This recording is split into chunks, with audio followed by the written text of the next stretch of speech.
Ah, je crois que ça a démarré. Ah, tu crois que ça a démarré? Hector, bonjour, ça fait longtemps, hein, ça fait... Ah, j'ai l'impression qu'on ne s'est pas vu depuis... Ça va presque. Alors entre-temps, il faut qu'on vous précise, Moi, même je... si tu trouves le temps de rire, mais que Christian a été... Ben, il a subi une Opéré. intervention du dos, Ouais. qui s'est Donc, bien passée. ouais, très bien passé, mais bon, je suis un peu épuisée, hein, Oui, c'est j'avouerai, fatigant parce que ça fait quelques jours en plus Qui souffrait, ouais. qu'il souffrait de ça depuis Plus l'organisation, plus Ouais. l'organisation, plus hier, on est parti, je me suis levée à 5h du matin, 5h du matin pour me préparer, monter à la clinique. On est arrivé à Attends, 8h. Hector qui me chatouille. 8h, 8h, et il est passé à 11h15 et on est ressorti à 17h30, donc en attente. Ouais, c'est... Savoir c'est le résultat. Et cette nuit, douleur qui est sortie à 4h du matin, donc je m'occupe de mon mari, ce qui est normal, c'est mon rôle. Et donc un peu fatigué parce que tu es toujours dans le stress, c'est normal.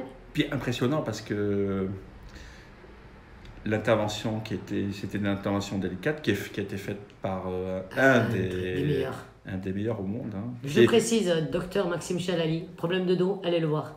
Ici, ouais. Dans les 06 et clinique du Palais. Et j'ai vu que sur internet, il avait... Alors on fait pas de pub parce qu'on peut pas faire de pub. Non, c'est pas de la pub. Attendez, c'est pas de la pub. Mais comme nous sommes des millions à avoir des problèmes de dos, plus ou moins graves, il fait une microchirurgie où tu restes plus allongé pendant des semaines. Voilà. C'est impressionnant. Là, il est sorti, là, il commence à marcher. Bon, Christian, il a encore quelques douleurs, il est sous antalgique. Mais il est debout. Mais il est debout. Il est debout. Et 2 petits trous. Et Maxime, j'ai lu sur internet qu'il était l'inventeur d'une technique de chirurgie micro-invasive sur les hernies discales et tout ça. Donc voilà. C'est pour ça que j'étais un peu fatiguée, ce qui est normal. Donc ça, c'est derrière. Ça, moi, je vais de l'avant. Hein, c'est derrière. Moi, je vais toujours de l'avant. De toute façon, les choses vont s'ouvrir un peu plus là maintenant, puisqu'on va rentrer dans la fin de la rétrogradation de Mercure. Il y a une fatigue. Et il y a toujours des choses du passé qui reviennent. J'ai une fatigue aussi. Je déménage ma fille, je nettoie tout, je range tout. Et toutes les choses du passé qui reviennent. Moi, il m'est arrivé un truc, un ami de très longue date dont j'avais pas eu de nouvelles, ce matin, tu vois, téléphone, 88 ans, ça fait 7-8 ans que je n'ai pas eu de nouvelles. Il réapparaît, j'apprends qu'il a envie, il a 88 ans et qu'il se porte comme un charme. Donc, mais c'est marrant parce qu'il y a beaucoup de choses qui se produisent. Ouais. Donc Mercure rétrograde se termine là et on va passer une phase un peu plus active. Alors, vas-y. J'ai envie de te parler d'un truc, d'une de tes expériences. Alors ça c'est très intéressant et ça fait écho à quelque chose que j'avais vécu aussi avec une amie, un ami qui un jour m'invite, elle me dit, nous sommes le jour de la Saint-Valentin. 14 février, il amène donc sa chère et tendre à ce moment-là dans une maison occupée par une autre de ses amis. Je tairai le nom, hein, une femme assez exceptionnelle, commandant de bord sur Air France. Peut-être qu'elle se reconnaîtra. Et la maman était en train de mourir à côté. Donc cette fête des amoureux. Je suis là. T'es présent. Je suis présent.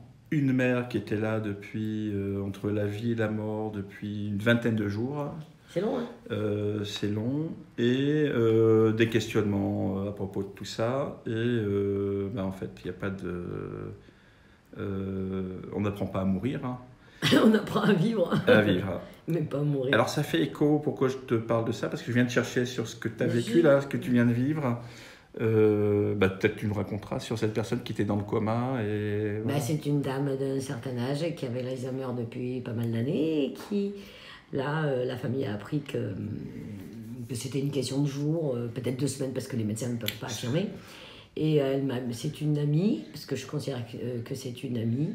Elle me téléphone pour me dire que sa grand-mère, elle est allée la voir et qu'elle ne comprenne pas que tout, elle est en fin de vie, elle ne mange plus, elle ne boit plus, rien du tout, mais que son cœur fonctionne et elle ne comprend pas pourquoi elle ne s'en va pas. Et oui, elle me dit, je ne comprends pas. Et au moment où elle me dit ça, je me mets à rire, j'ai dit, il faut que je te dise un truc. J'ai dit, pendant ce temps que tu es en train de me parler, il y a une femme qui apparaît. Elle me dit, mais elle ne peut pas apparaître parce qu'elle n'est pas morte. J'ai dit, son corps, et elle est toujours là parce que son cœur bat, parce qu'elle est dans le coma, dans un semi-coma, parce que c'est une fin de vie, mais elle a déjà quitté son corps. Elle m'a dit, c'est pas possible. J'ai dit, bon, écoute, je vais te donner quelques informations, peut-être que ça va te diriger un petit peu. Je connais rien de sa grand-mère, hein, je connais qu'elle, hein, je connais même pas ses parents. Et j'ai dit, écoute, cette femme était comme ça, comme ça, comme ça. Par contre, il s'est passé quelque chose dans la famille, elle est veuve depuis longtemps. Elle me dit, oui. J'ai dit, non, non, longtemps. C'est-à-dire, elle n'est pas veuve depuis 10 ans, elle est veuve à peu près depuis entre 25 et 30 ans. Elle me dit, tout à fait. Donc, ça, je viens d'apprendre ce matin, ça fait 27 ans que cette femme était veuve. J'ai dit, et depuis que le père est décédé, il s'est passé quelque chose d'incroyable.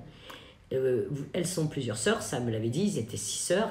Et il y a quelque chose qui a cassé, c'est pas, il n'y a pas de dispute, mais il n'y avait plus Avant, elles se réunissaient toujours toutes, le père faisait en sorte que, et du jour du décès du papa, ben, elles ne se voyaient plus, elles se voyaient, mais pour un mariage, mais il n'y a plus le temps de se réunir comme avant. Et j'ai dit, je sens quelque chose, elle me dit, il faut qu'elles se parlent, il faut qu'elles... Elles sont pas fâchées, mais elles ont toujours ce petit truc à s'engueuler, pas d'accord sur, tiens, pourquoi tu portes ça, pourquoi elle a mis ça, pourquoi elle a fait ça.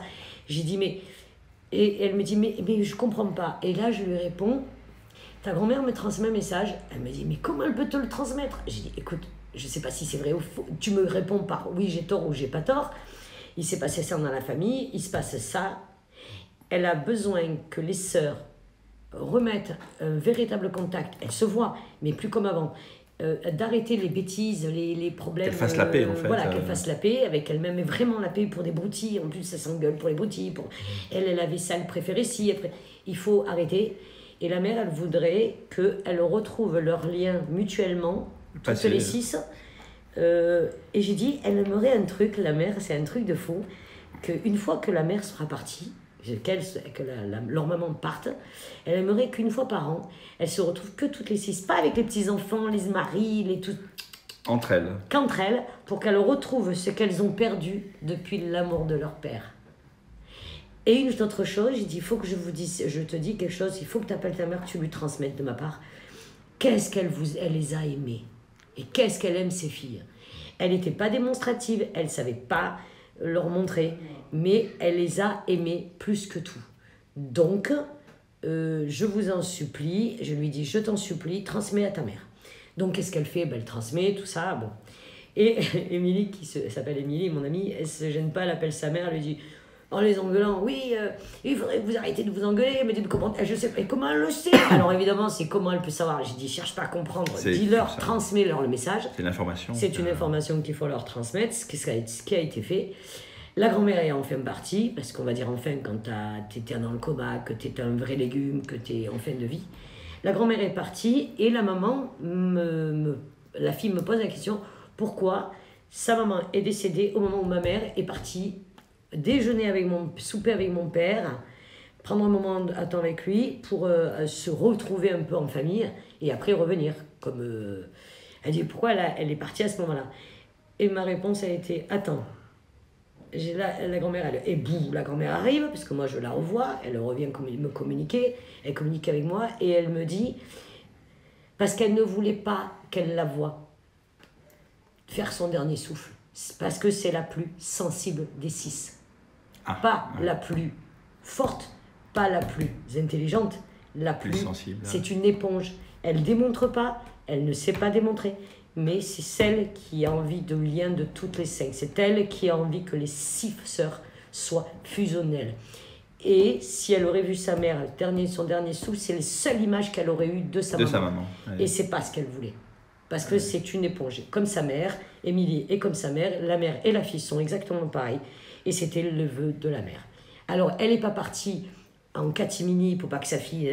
Non, elle n'a pas voulu que sa fille voie ça. Elle a choisi.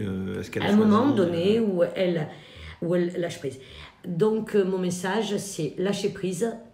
Je sais qu'on ne se connaît pas. Vous savez que j'ai entendu parler de vous. Lâchez prise parce que c'est ce qui va vous manquer, c'est la mère. Mais l'image que vous avez, c'est cette femme allongée dans un lit qui avait plus de vie, qui ne vous reconnaissait pas, qui ne savait plus qui elle était. Et de l'autre côté, elle est chippie parce qu'elle me montre, elle est un truc de fou, qu'elle était coquette, elle avait un goût, elle était dans la... Comment t'expliquer? Parce que je lui ai expliqué à Émilie, sa grand-mère avait la petite robe, le petit tailleur, les petites chaussures assorties, le sac qui va bien avec le bijou. toujours chic, bien coiffée. ouais, Ah ouais, la grande classe. Très belle. Très belle femme, mais belle aussi à l'intérieur, mais avec beaucoup de... C'est comme ça qu'elle s'est présentée à moi. Alors Émilie, non, ta grand-mère n'est pas dans un lit, la bouche ouverte, comme tu m'as tout expliqué. Non, aujourd'hui, elle a retrouvé cette beauté qu'elle avait. C'est vrai que ça peut fixer, c'est vrai qu'à ces moments-là, on fixe quelque chose. Hein. La famille peut fixer une image une image, un état qui n'est pas ça. Et, Tu vois, il y a mon frère qui m'a posé la question, pourquoi tu n'as pas été voir papa à la tannée? J'ai dit, Philippe, excusez-moi, excusez-moi de changer. Hein. J'ai dit, Philippe, toi tu as vu papa dans le cercueil, quelle belle image de ton père. J'ai dit, moi c'est pas ça papa. Papa c'était à la maison. J'ai pas cette image-là. Moi l'image c'est dans le jardin, en train de regarder couper les oliviers, en train de me taquiner, en train de se moquer parce que j'ai pris un coup de soleil dans les fesses que j'aurais pas dû. C'est dans la piscine en train de nager, en train de m'éclater dans la piscine et lui dire, allez viens, et qui te dit non, il a peur de l'eau. Moi les images de mon père que j'ai, c'est ça, je voulais pas le voir. Et je pense qu'elle ne voulait pas, la maman, que ses filles aient cette image. En fait, c'est la mère qui ne voulait pas que ses filles aient cette image d'elle et qu'elle garde un souvenir. Et tu sais ce qu'elles viennent de découvrir passé, oui. Elles ont voulu contacter, bien sûr, la tannée, ceux qui s'occupent de ça, et elles viennent de découvrir, les sœurs, que la mère avait tout organisé depuis plus de 20 ans. Ça veut dire son enterrement payé, rien. Tout était... Elle dit, mais elles ne comprennent pas. Ouais. Alors les filles, écoutez bien ce que je vais vous dire. Elles ne voulaient pas que vous pensiez à ça. Elle ne voulait pas que vous disputiez pour ça. Ce qu'elle voulait, c'est que vous pensiez à elle comme elle était avant et pas comme elle était les derniers instants. Et les seules images qu'elle veut et qu'elle m'a dit de vous transmettre, c'est pensez à moi comme j'étais avant. Pas ne pensez pas à moi de ce que je suis devenue. Parce que la vraie, c'est pas celle qui était dans le lit. Non, c'est plus elle. De toute façon, quand elle plonge... Elle était dans un état d'Alzheimer profond. Alors, pour être précis, elle était en train de mourir. Et je l'ai vu. Alors, Alzheimer... puis coma, et toi, donc la fille te questionne en te disant mais pourquoi ma grand-mère part pas, elle ne part pas, et à ce moment-là, la grand-mère t'apparaît. C'est là où ce qui est étonnant, c'est que dans différents espaces temporels, puisqu'elle est encore, parce que l'Alzheimer, en fait, ce qui est terrible avec cette maladie, on ne peut plus communiquer. Mais tu peux plus communiquer, puis elle n'a plus elle de référent, plus du tout de référent. Oui, la mémoire s'est passée. Attention, c'est l'enveloppe. Le corps, l'enveloppe. Mais elle m'a posé la question, mais comment tu peux voir ma grand-mère, sachant qu'elle est toujours vivante et elle a le cœur qui bat? Mais parce que elle, son corps bat, parce que le cœur, c'est une machine, une pompe, c'est une batterie, c'est comme une petite voiture. Tu peux faire tourner le moteur pendant des heures, mais la première elle passe pas, il n'y a plus rien qui passe, tu peux plus rouler, rien du tout, mais le moteur il tourne. Tu peux pas passer parce qu'elle a voyagé, il est mort et tout. Elle avait le cœur qui continue à battre. Mais son esprit, son âme, n'oubliez pas, immatériel, son âme était déjà sortie. Et je vais même vous expliquer un truc, c'est que quand elle m'a communiqué, la grand-mère, c'est la grand-mère, quand Émilie m'a appelé pour me parler, la grand-mère communiquait avec moi directement. Dès qu'elle directement. Mais comment elle peut communiquer avec toi? Je dis parce que tu as des gens dans le coma qui te disent, qui tombent dans le coma et qu'ils entendent tout. Ils se déplacent. C'est étonnant, hein. Il y a des gens qui sont retour de coma, qui ont vécu parce que les gens, ils sont persuadés que je ne vois que ceux qui sont morts. Non, je vois aussi des gens qui sont perdus, qui sont vivants, qui sont bel et bien vivants, mais c'est une enveloppe. Si elle est dans un coma, c'est un état. Elle est dans un état où elle est détachée. Et en plus, cette femme était complètement détachée de cette enveloppe. C'est plus elle, c'est plus elle. Pour elle, c'était plus elle. Et oui, et puis ça peut durer. Elle a peut-être même plus conscience du corps. À partir du moment où elle est non. Elle avait conscience de ce corps-là. On est toujours conscient du corps, mais je vais même te dire une chose, c'est comme une mort imminente. Après, quand il faut retourner dans ce corps, quand on fait une mort imminente, on dit ah, il est trop petit, bon non, j'ai pas envie de revenir. Mais alors, ce qui est beau et qui est triste en même temps, c'est que bon, elle vient de partir le 8 mai, une date.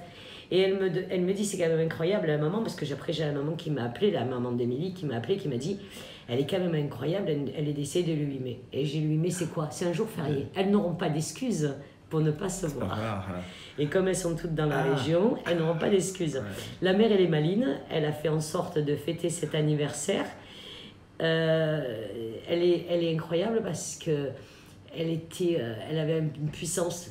Et j'ai dit, parce qu'à Amélie, j'ai dit, j'aimerais bien rencontrer ta mère et ton père, parce que son père est concerné. Elle me dit, ah oui, mais mon père n'y croit pas. Je t'inquiète pas, parce que je t'explique. Son papa a perdu sa mère il y a quelques temps, et la grand-mère paternelle d'Émilie, moi je l'avais vue. La grand-mère d'Émilie, côté paternel, je l'avais vue, on avait communiqué. Et je dis, attends, elle me dit, oui, mais si tu viens voir mes parents, mon père, il va... J'ai dit, ne t'inquiète pas, ta grand-mère paternelle va débarquer en disant, oh, moi aussi je suis là. Parce qu'elle était toujours dans votre vie. Oui. Elle était dans la vie de ton père, elle était dans ta vie à toi, dans la vie de ta mère. J'ai dit, elle va débarquer en disant, oh, et moi, vous m'avez oublié, j'arrive. Donc... Elle s'invite au... Bien sûr, si elle sait que moi je viens... pour la maman d'Émilie, je vais venir aussi pour le papa d'Émilie. Alors si Émilie et ses sœurs écoutent la chaîne, je ne sais pas, on est tout cœur avec vous dans ce moment. C'est des moments difficiles, mais c'est des moments qui... Le plus difficile, c'est de dire au revoir. Et puis dans une succession, parce que derrière des successions, il y a la phase de deuil, puis après il y a la partie administrative. Qu'elle avait réglée. Voilà, heureusement que c'est réglé. Et souvent, une famille ne tient qu'à un fil quand on perd une figure ou un pilier. Alors là, ce qui est incroyable, c'est que c'est ce que j'ai dit à sa mère, je l'ai expliqué. J'ai dit, la mère, elle ne pouvait pas partir tant que ce lien ne revenait pas. C'est ce qu'elle a demandé, elle a dit... Elle ne pouvait pas partir, elle a dit c'est dur pour une fille de les faire vivre ça, mais le message c'est venez, d'accord, ok, soyez auprès de moi, mais je veux que vous retrouviez ce lien avant que je m'en aille. Celui qui était... Enfin, le lien des sœurs. Là, le lien des 6 sœurs. Ouais. Et je sais pertinemment, écoutez bien les filles, je sais que ce lien, vous allez le retrouver. Ça ne va pas être de suite, ça va être... Mais ça va devenir une évidence. Ça va se créer, ça va être une évidence pour vous. Il va y avoir malheureusement l'adieu éternel, l'adieu définitif, l'enterrement. Et après, vous allez voir ce qui va se passer. Il faut faire laisser les choses naturellement. Et puis de toute façon, elles ont reçu l'invitation Elles n'ont pas le choix. 8 mai, puis 8 mai. C'est vrai que le 8 mai, elles n'ont pas le choix. Parce que si elles ne le font pas, et la mère, elle va débarquer. Les messages seront appuyés. Elle va être appuyée parce qu'elle va, si elle n'arrive pas à atteindre ses propres filles, elle atteindra les petits-enfants en disant je suis là et je veux le faire savoir. Ou alors on va passer par moi en disant vous pouvez m'aider Émilie, passe-moi ta mère parce que ça va gueuler quoi. Là, tu sais, ils ont des choses à régler avant de partir. Alors la question c'est est-ce qu'on choisit son moment parfois de partir? Oui, de partir. La réponse est oui. J'ai un ami aussi qui était capitaine de yacht. La réponse est oui. Qui était très proche de sa grand-mère. Et elle a attendu. Il était parti en mission. Et au moment où le bateau est arrivé à Cannes, il a décédé à ce moment-là. Au moment où il est rentré, il revenait d'arriver, elle a attendu pour partir. Elle a attendu pour partir. C'est pas qu'ils veulent partir seuls, qu'ils ont peur d'être seuls. Je pense qu'ils attendent toujours le moment. Et on choisit toujours notre moment. Le moment, oui. Oui, ouais. Pour dire vraiment Dieu. Je vais te raconter une histoire, il y a une dame. Mais avant que tu me racontes, j'aimerais un truc. Dis-moi. Qu'on appuie sur les pouces, qu'on s'abonne, qu'on fait circuler. C'est important quand même, parce qu'on a cette histoire de pouces et d'abonnement, on les oublie. On oublie parce que les gens, c'est pas automatique. Les gens, très souvent, écoutez, c'est incroyable. Il y a beaucoup de gens qui me disent, mais je sais pas ce que c'est YouTube. Mais vous l'avez tous sur votre téléphone. Oui, Si vous avez un abonnement Internet, vous avez YouTube. L'abonnement, ce n'est pas du tout... nous, on n'est pas payé, il ne faut pas oublier. Mais ça prouve déjà de nous faire vivre dans la continuité, parce que s'il n'y a pas d'abonnement, il ne faut pas les dire qu'on continue. Moi, ce que j'essaye d'apporter, et ce que je vois, par exemple, des coups de téléphone que je reçois régulièrement, des questions qu'on me pose. Et les commentaires aussi. Et les commentaires, mais c'est surtout parce que je ne le dis pas, mais je reçois pas mal de coups de téléphone d'aide morale, d'aider les gens quand ils en ont besoin, d'être... Parce qu'en plus, j'ai peut-être ce défaut, c'est d'être un peu trop direct. C'est moi, on se refait pas. C'est une manière de faire. Non, c'est ma façon d'être. Mais moi, si je peux donner une petite lueur d'espoir, ou tu sais, juste une petite étincelle de vie, pour leur montrer que la vie n'est pas une fin, la mort n'est pas une fin, mais un changement, n'oubliez pas ça. Moi, je peux vous aider, mais bon, après, il ne faut pas me poser des questions débiles que je ne peux pas répondre. Alors là, oui, je vois aussi les gens qui vont partir et qui viennent me voir. Ils viennent me dire, oh, Kako, je m'en vais. Oui, même s'ils sont dans le coma.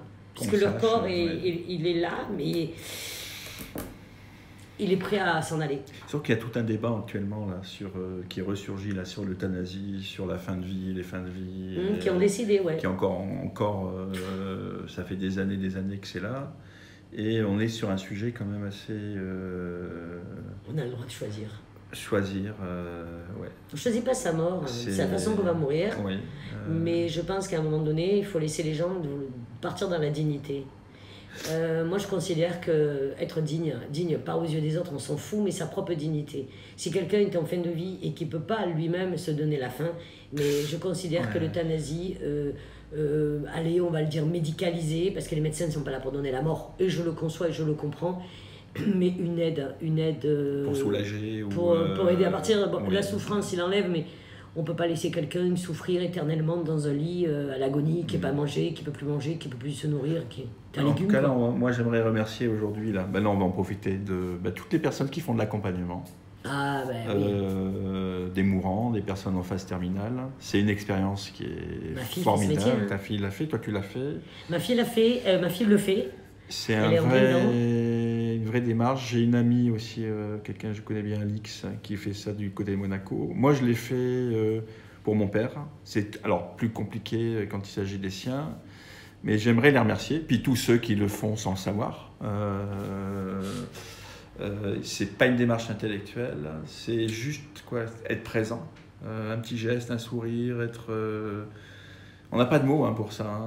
Comme tu sais, quand moi j'ai pratiqué, on m'a demandé comment j'arrivais à supporter. Je dis, c'est pas une question de supporter, c'est une question d'amour. Ça veut dire que c'est pas de l'amour sexuel, c'est de l'amour pour l'autre, pour son prochain. Ouais. Et moi, quand j'accompagnais quelqu'un, je savais qu'elle était en fin de vie, et quand j'accompagnais quelqu'un jusqu'au bout, il fallait la lever, la laver. Alors dire oui, elle perd sa dignité, mais non, mais tu la laisses pas sale, mais tu lui parles avec beaucoup d'amour, comme si... En fait, je lui disais toujours, mes patientes, je disais, je suis pas votre aide-soignante, je suis votre fille. Oui. C'est comme si j'étais votre petite fille. Et c'est vrai, il y en a une un jour, elle m'a dit, j'aimerais bien avoir une petite fille comme toi, mais j'en ai pas, parce qu'elle n'a pas été grand-mère. Parce que tous les jours, il y a... On s'en rend pas compte dans la vie, dans nos vies, mais il y a tous les jours des personnes qui meurent. Tous les jours. Des personnes qui accompagnent. Moi, quand j'ai accompagné mon père ces jours, cette nuit, il y a des choses comme tu vois, par exemple, la toilette ou des choses comme ça, des choses que je ne pouvais pas le faire. Donc, il y avait en permanence, jour et nuit, dans un service palliatif, ces personnes. Ma fille est en soins palliatifs. On les voit, on les quitte, puisqu'après, on ne les revoit plus. Et elles font un travail... c'est ce qu'elles font et ce qu'ils et elles font. Elles sont dans la vie, mais en même temps, elles sont dans la mort. Je trouve que c'est magnifique. Et là, on est aussi dans des moments où, de vérité, il n'y a pas de tricherie. On ne peut pas tricher à ces moments-là. Alors, il y a des gens qui se sauvent, ils ne peuvent pas affronter, parce que ça renvoie à des... Oui, ça nous renvoie à notre propre mort aussi. En tout cas, moi, ce que je trouve formidable, c'est ce dont tu nous as parlé là tout à l'heure avec cette dame qui est dans le coma Alzheimer, et tu réaccèdes à des mémoires passées. En fait, c'est ça qui est, c'est ça qui est étrange. Non, il est étrange parce qu'un Alzheimer ne se souvient pas du moment, mais tout passé. Tout le passé, oui. Et... C'était mes patients, l'Alzheimer, j'ai l'habitude. Et c'est ce qui la retenait à la vie, en fait. Elle avait vraiment mes filles. Ce besoin de réunir mes filles. Réunir ses filles. Ah, ouais. Ça, c'est incroyable. Alors, quand j'ai dit, j'ai eu sa maman tout à l'heure, la maman d'Émilie tout à l'heure, je lui ai dit, mais qu'est-ce qu'elle vous les aimait. Elle me dit, oui. J'ai dit, mais vous pouvez même pas. Ça ne savait pas le dire, oui. Mais ça ne savait pas le dire à l'époque. C'est une génération réservée, on ne dit pas, on ne montre pas. Même physiquement, on ne prend pas. Ça dépend des personnes. Moi, je n'ai pas été éduquée dans la tendresse, moi personnellement. Ouais. Après, moi personnellement, je n'ai pas été éduquée dans la tendresse. Donc, c'est ma fille qui est très pot de colle. très pot de colle. Elle me dit, maman, tu fais pas de câlin. J'ai dit, oui, mais je t'aime quand même. Oui, on m'a pas appris, donc je ne sais pas. Ouais. Mais allô, maman, c'est oui, c'est normal. Et on s'appelle tous les jours, mais c'est normal. Ouais. Parce que ma fille, c'est ma vie. C'est la personne pour laquelle je serais capable du pire. Eh oui. C'est le mystère des mères. La mère est... Et le père aussi. Le père aussi. Non, le père, il a. Il a aussi ça. Moi, je sais qu'il y a des hommes qui ont perdu leurs enfants avant d'avoir été assassinés. Ah non. Beaucoup de gens pensent que le fait de porter l'enfant lie plus. Faux. C'est faux, oui. C'est faux. Moi, je sais qu'il y a des pères comme mon mari, ses enfants, c'est sa vie. J'ai 2 cas, je le comprends parce que je suis pareil. Donc, ses vies passées, il s'en fout, puisque je le sais, mais ses enfants, et je trouve que c'est sacré, parce que des fois, je lui dis, comment vont tes enfants? Comment va elle, il y en a 4. Comment va elle, toujours. Et ben, en plus, comme je suis maman, moi aussi, ça m'intéresse. Oui. Comment ils vont? Oui. Parce que s'il y en a un qui est malheureux des 4, Eh ben, ça sort. Et moi, ça me touche aussi, parce que